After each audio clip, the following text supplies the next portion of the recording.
Simone? Babe? What is the problem? Mom, what time is it there? The same time as you. Where's the time? People are fascinating. I love figuring out what makes each one tick. Congratulations on the movie. It's fantastic. I watched it again last night. It's quite a mind trip. There's a lot of films that kind of go down that route and it doesn't really work for me, but this really worked. I don't know what it was specifically, but there was something about the way it was filmed, that the kind of the way that it pulled me into the film and into the way that your character was kind of going through this situation really worked really well. So the first thing I want to ask you is kind of where did the genesis for the whole idea come from? I mean, I know that you both wrote it together, but who came up with the kind of the original seed and where did it go from there? Well, first of all, thank you so much. That's so kind of you. And the idea originally came from a short film that Justin had written prior to the pandemic. Yeah, do you want to talk a little bit about that? Yeah, it was really, it was kind of a, we had a project that was actually in the works when, like many other projects, COVID really shut it down. So then, of course, we all went into quarantine and Emily and we're just very bad at standing still. We like to keep busy and kind of our way of working through things, much like many filmmakers, is we make stuff, we work, we get out there and do.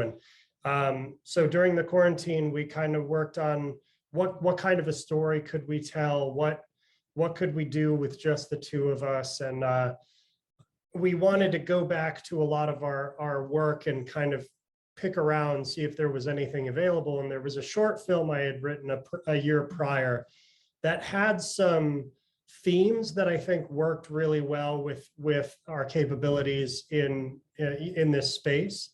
But that's really all we took from the short was the setup and kind of the overarching theme. But the rest of it was entirely rebuilt from the ground up with Emily and I. It was yeah. Truly us creating an entirely new character. The character in the original was male. This film obviously not.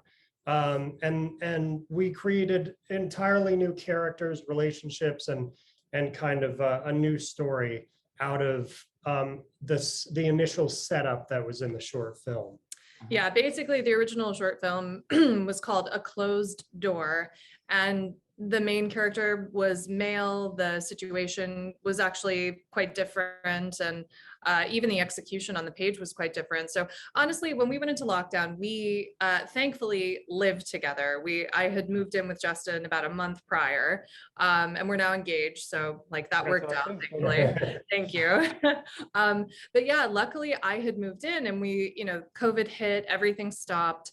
And we did too. And then we were like, we have to do something. So yeah. we made 2 short films during that time, which gave us the confidence to jump into this idea. And in talking about what later became Alone with You, it's impossible to start from ground zero. You need a seed, you need some kind of idea. So we took Justin's original script and then we crafted Charlie together, and the characters kind of grew out of that. So.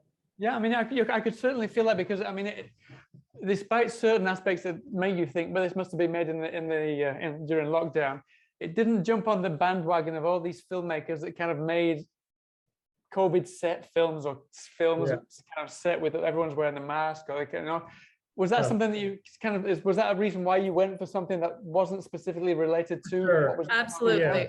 I mean, I can speak for both of us in saying we wanted to make a film that could be a bit evergreen, that we honestly, we were sick of COVID. We are now, but we didn't want to craft a film that was directly mirroring what we were seeing on the news or seeing outside in the grocery stores. We didn't want to see masks or elbow bumps, or we wanted to, in a way, have a world that we remembered, and to explore fears and anxieties that we all were encountering during COVID, lockdown, being pulled away from those that we love, the relationships that kind of define us.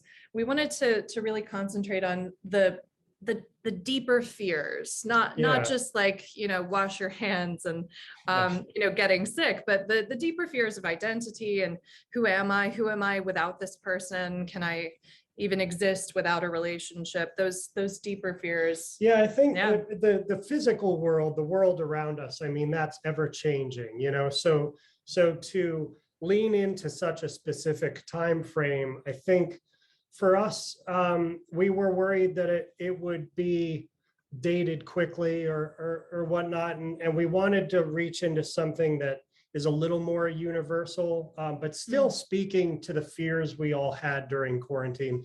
Like Emily said, a lot of what we were seeing in us and in our friends were this kind of this loss of self, almost, when you're taken away from the people you spend time with, the things that you do, the places you go, kind of your identifiers. When that's stripped away from you, it's that fear of kind of, who am I without that, and we saw a lot of that within quarantine. So that was really, for us, a little more of a universal story to tell, something that even beyond a pandemic or the masks and all that, people will always still have these anxieties and fears. And that's something that hopefully moving forward, they can go back to this film and still feel very present and with that story being told. I mean, when I was preparing the question, I didn't actually know that I think I knew you were a couple, but I didn't know that you got engaged.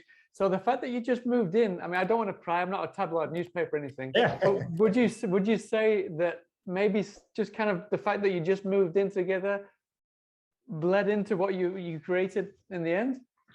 I think so. Honestly, it showed me that I had picked the right person, quite frankly, because I mean, how much more vulnerable could I have become than this situation, moving in, and not only moving in, but undertaking this incredible task of making our first feature film, which was not planned, which was not written. I mean, we outlined this film in May, wrote the script meant in June, and started shooting July 1st through mid to late August. I mean, if that, honestly, and I couldn't have performed in such a vulnerable way while sharing the directing tasks with Justin. Honestly, I feel like it's a good test of a relationship, because quite frankly, it like, we shouldn't have survived all of that, but we really did, and we thrived. And I was just like, well, I mean, we can't. You got the ring to prove it, yeah. I know. It's funny, because I feel like COVID and the pandemic, just the quarantine in general, tested a lot of relationships. Yeah. And we're just the type of people that are like, this just isn't hard enough. Let's really make this. Let's see how deep we can get here. And the funny thing is, so many questions, the first thing people ask, and you're not even alone in this, so many are like, and you're like still together, like you still like one another.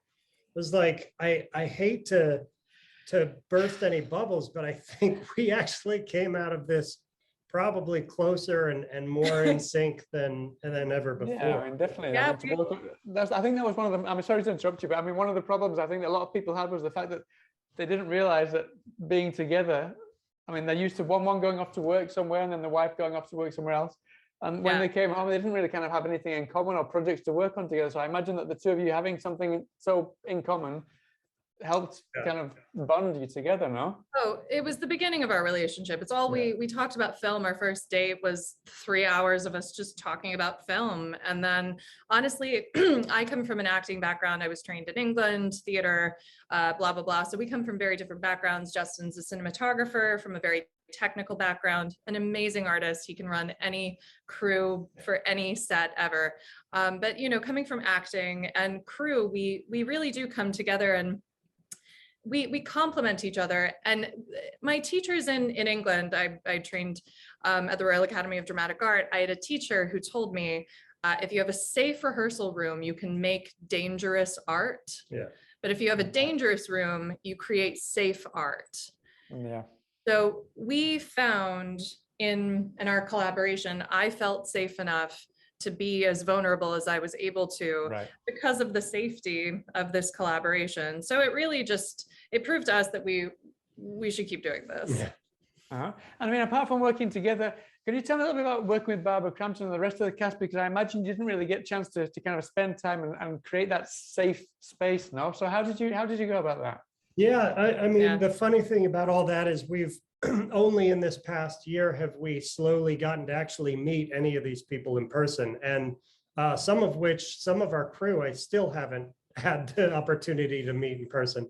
Yeah. But Barbara came to us by way of our casting director, asked us just plainly, like, would you be interested if Barbara were to read this? And I, being an old We were horror like, fan, like, of course. absolutely, you know, that like Reanimator and From Beyond are things that I just keep so close to my heart. And Emily's such a fan of her work as well, in You're Next and Channel Zero. So it was a no-brainer. And then when it came down to actually having to do the work, Barbara couldn't have been more giving. Like she gave us so much time to rehearse with Emily, to really work out the technical stuff. I had to actually have Barbara film herself. She ran her sound, she did her makeup, she set it up really. And Sent her GoPro and yeah, it rehearsed was with her. a unique situation, but Barbara, Dora, Emma, everybody involved really, they understood the project, they understood the script and what this, what this meant, and they were all in. It was really amazing to have people give so much of themselves in a time that anybody just wanted to kind of hide and watch reality TV and just like, it was wonderful. All the actors are just outstanding. Yeah. And I mean, it's testament to how good it is for me, at least. I mean, I said at the beginning, it was just a fantastic, trippy movie, which there's very few of them out there for me anyway. And there's a lot of flashbacks in there. A lot of times when there's flashbacks in films, they usually pull me out of the film as well. But the fact that you managed to kind of create a really clever balance just really sucked me in from start to finish. Can you explain a little bit how you went about that, especially writing? Because I mean, writing that kind of trippiness and kind of the way you wanted to tackle that can't have been an easy task, no? Yeah, I mean, the film is from Charlie's point of view, and so to construct a surreal narrative that is a bit nightmarish and blends flashbacks with the current reality, all of that is subjective in Charlie's brain. So we really had to understand Charlie, first of all, as co-directors and co-writers. She may be an unreliable narrator, but she is an empathetic narrator nonetheless. And I think Charlie's reality becomes the audience's reality. Charlie's not sure what's going on, ever. And obviously at the beginning of the film, it's very romantic, it's shot beautifully. The cinematography that Justin lent to this, it's just stunning. It's an art house film. I mean, we chose to open, with that infinite horizon, with the sky and the water meeting. It's this beautiful, just tender moment with the woman that she loves, with this beautiful score from Phil Mossman. And then we slowly, once we get to the apartment, we start locking down. We start taking Charlie apart, almost literally, and just kind of deconstructing not only her sorry, our cat's right here, deconstructing like not only her her apartment and like parts of her apartment, but even the apartment becomes kind of part of her, and as she deteriorates, so does the space around her. So I mean, long answer, but it's Charlie's reality that we tried to. I think time was something very, like you speak of the flashbacks and whatnot, but a lot of what we wanted to play with once we were realizing who we were following and what was going on is to play with time, both in the storytelling and the edit, to really kind of show you slivers of various realities and letting you in on the way she sees the world, because that's the most important part of the film is how does Charlie see this world that she's in. And so it was fun to then, from the very start, we knew that that this film was going to change in color, in tone, physically the space would change as time went on. So it was important for us to always kind of work pretty linearly to make sure we were always on top of where every piece needed to go next. Okay. I mean, I could speak to you for hours, but we've literally got 1 minute. So the last thing I want to ask you is, I mean, you mentioned that you did have a project that you were looking to dive into pre-COVID. Can you tell, is there anything that you can tell us that you've managed to sort out over the last couple of years that you can get working with there? And I know that you've also got a few acting projects that you've got coming up soon as well. I think they're all pretty much horror based as well, no? Yeah. Oh, I'm surprised. I don't know what's public yet, so I'm on IMDb. It talked about The Haunted Minder and Insomniac, and The Groundskeeper were the ones that are in post-production right now, no? Yes, those are both in post. I'm not totally sure where those are. I actually have a couple more that haven't been announced. Clearly, I haven't checked my IMDb in a while. So, but I've got another couple of projects, both genre based as well. So I can't talk about them yet, clearly, because they're not online. But yeah, and then our co-directing, the originally what was supposed to be our first film is called Kept, and we are. Yeah, we're moving forward with that. It's a kind of modern day Gothic horror film.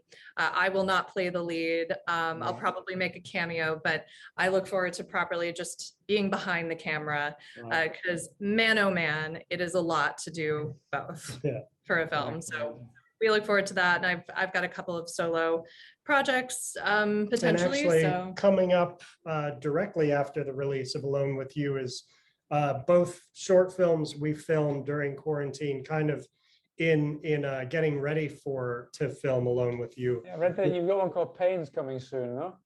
Yeah, so we have a film, Emily's film Bed is going to be released on the Alter channel in February 10th, I believe. And then my film Pains will be released on the Alter channel as well in March. March 29th. So pretty prolific times ahead of you. Yeah, brilliant.